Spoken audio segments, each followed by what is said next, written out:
আজকে রান্না বান্না থেকে তোমাদের মাঝে একটা ভিডিও নিয়ে চলে আসলাম। কি রান্না করছি, কিভাবে করছি, কোথায় করছি, সব মিলিয়ে আজকের ব্লগটা শুরু করলাম। আসসালামু আলাইকুম, কেমন আছো সবাই? আশা করি সকলে অনেক ভালো আছো। আলহামদুলিল্লাহ, আমি এবং আমার পরিবারের সকলে তোমাদের দোয়ায় আল্লাহর রহমতে সবাই ভালো আছে। এখানে দেখতে পাচ্ছ, প্রথমেই দেখাই দিই আমি তোমাদেরকে। এখানে কিন্তু আমি এই পটল আর আলু নিয়েছি। আলুটা আমি কিন্তু একটু বেশি করে নিয়েছি, পটলটা একটু কম দিয়েছি, যেহেতু আলুটা তোমার ভাইয়া খাবে না, ও ভয় করছে আলু খেতে। যেহেতু ওর ডায়াবেটিস ধরা পড়েছে, সে থেকে ও এখন সম্পূর্ণ খাবারকে ওই পর্যবেক্ষণ করে করে খাবার খাচ্ছে এবং ডাক্তারের ফলো আপে আছে।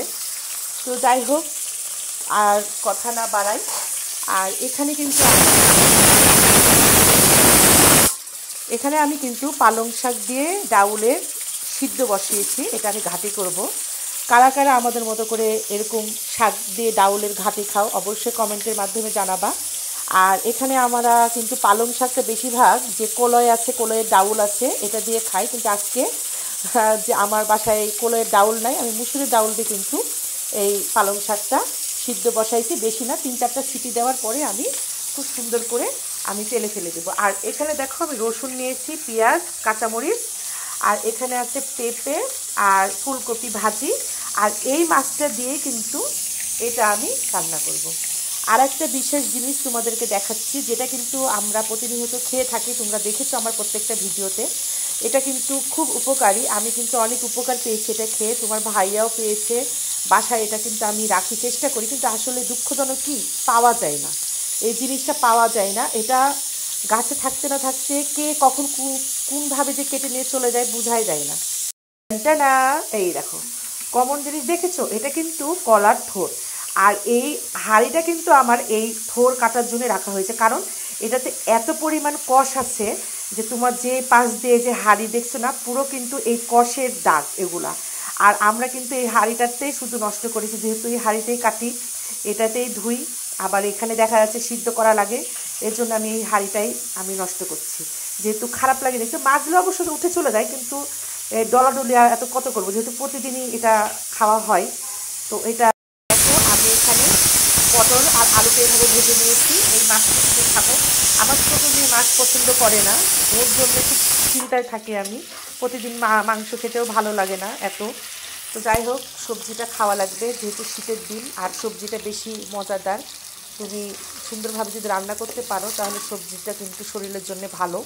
শুধু ডাক্তার কেন বলবে, এটা আমাদের শরীরের জন্য কিন্তু অনেক উপকার। আর তোমার ভাইয়া তো বলে যে তোমার মুখে তো অনেক রুচি, কারণ তুমি খেয়ে খেয়ে আরও স্বাস্থ্যবান হয়ে যাচ্ছ। কি করব বলো, কারণ আমাকে যে ডাক্তার যে পরিমাণ ওষুধ দিয়েছে, তার ফাঁকে ফাঁকে আমাকে কিন্তু ভিটামিনও দিয়েছে। আর সেই ভিটামিন খাওয়ার পরে আমার রুচিটা কিন্তু বেড়ে গেছে। কিন্তু আমি নিজে থেকে কন্ট্রোল করি। আমি রাত্রের খাবারটা কিন্তু আমি 8টার আগে খেয়ে ফেলি। তারপরেও কেন যেন আল্লাহর রহমতে বা আল্লাহর দান, স্বাস্থ্য তো আল্লাহর দান। আর তোমার ভাইয়ার অবস্থাটা হচ্ছে, তার যে ডায়াবেটিসটা আছে সেটা আমরা আগে বুঝতে পারিনি। তো কিন্তু মনে হতো, সন্দেহ হতো যে এত খাই, এত প্রোটিন ভালো ভালো খাবারগুলো আল্লাহ রহমতে আমরা খাই, কেন তার শরীরে লাগছে না, কেন সে শুকিয়ে যাচ্ছে দিন দিন। তো দেখলাই তো, মেডিকেলে যাওয়ার পরে রিপোর্টে তোমার ভাইয়ার বেশি ভালো আসেনি। তো যাই হোক, সবাই দোয়া করবা তার জন্য, সে যেন তাড়াতাড়ি সুস্থ হয়ে যায়। সুস্থ আছে, কিন্তু তার পয়েন্টটা যেন কমে যায়, 30 আছে, 30-এর নিচে যেন চলে আসে। তো যাই হোক, দেখতে থাকো। এখানে আমি হালকা একটু মাছটাকে হলুদ লবণ ছাড়াই কিন্তু একটু নাড়াচাড়া করে নিলাম। হয়ে গেছে, আমি এটাকে উঠিয়ে দেবো। একটু প্রথমে পাঁচফোড়নটা দিয়ে দিয়েছিলাম তেলে। আমি যেহেতু এক হাতে ক্যামেরা ধরে আছি আর এক হাতে রান্না করছি, তো তোমাদেরকে সেভাবে ফুল ভিডিও আমি দিতে পারছি না। তো আমি একটু কেটে কেটে কেটে কেটে আমি ভিডিওটা আমি তোমাদের মাঝে শেয়ার করব। তো অবশ্যই ভালো লাগলে লাইক কমেন্ট শেয়ার করবা এবং সাবস্ক্রাইব করতে ভুলবা না এই আপুটাকে। আর তোমরা অনেক অনেক ভালোবাসা দাও, অনেক অনেক ভিউয়ার্স হয়, আমি এতে অনেক খুশি। তো যাই হোক, এভাবে আমার পাশে থেকো সবাই, বেশি বেশি করে ভিডিও দেখো এবং শেয়ার করে দিও। তো এখানে আমি কিন্তু অফ ক্যামেরায় সব কিছু দিয়ে দিয়েছি। এখন এটাকে ভালো করে কষাচ্ছি। কষিয়ে কষিয়ে যখন তেলটা উপরের দিকে উঠে আসবে, তখন কিন্তু আমি এই পটলটা ভালো করে কষিয়ে দেবো।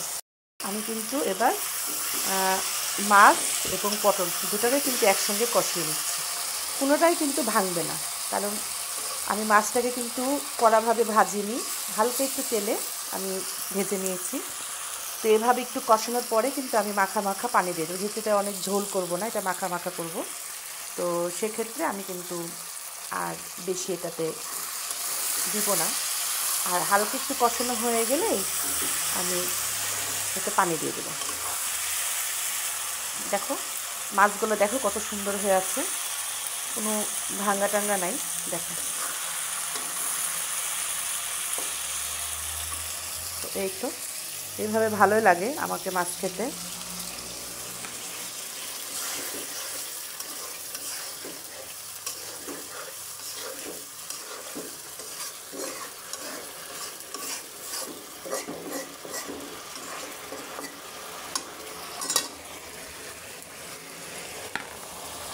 হওয়ার জন্য যেটুকু পরিমাণ পানির দরকার ছিল আমি সেটুকুই দিয়েছি। আর এখানে দিয়ে দিলাম আমার গাছের কাঁচামরিচ। আর এই কাঁচামরিচগুলোর কালার কিন্তু এরকমই হয়, সবুজ কালার আছে, সাদা আছে, কিন্তু ঝাল আছে। কিন্তু এটাতে ঝাল নাই এটা ভেবো না, কিন্তু ঝাল আছে। তো এই তো হয়ে গেল। আমি এখন এটাকে একটু ঢেকে দিব, কারণ সিদ্ধ হওয়া পর্যন্ত তো অপেক্ষা করতেই হবে। আর এক পাশে কিন্তু আমি কড়াই চাপিয়ে দিয়ে বসিয়ে দিয়েছি। এখানে আমি কিন্তু এই ঘাটিটা করব, শাকের ঘাটি। এখন আমি দিয়ে দিলাম পেঁয়াজ কাটা, রসুনের থেঁতা আর কাঁচামরিচ।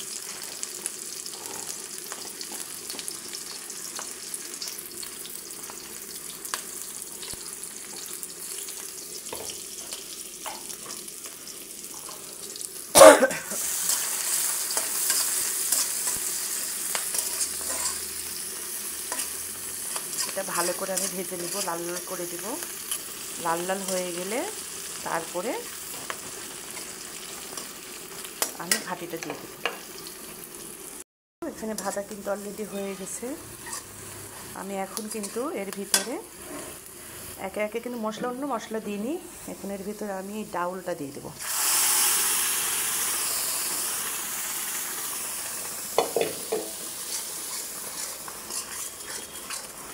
ভালো করে এখন নাড়তে হবে, নাড়াচাড়া করব।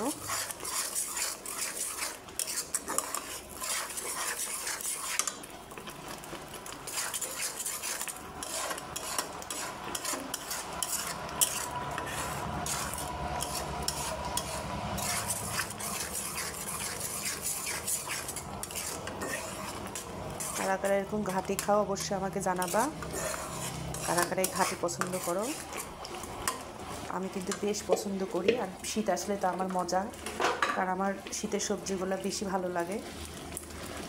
তো জাস্ট আমি খালি পানিটা দিব এই জন্য, কারণ প্রেশার কুকারে অনেক ডাউল লেগে আছে, সেজন্য আমি একটু গা ধোয়া পানিটা দিয়ে দিলাম। প্রেশার কুকারের ভিতরে যে ইয়েটা ছিল সম্পূর্ণ এর ভিতরে চলে আসলো। তো যাই হোক, এভাবে কিন্তু এটা আরেকটু জাল হবে, জাল হয়ে কিন্তু এটা একটু ঘন হবে। তো দেখতে থাকো।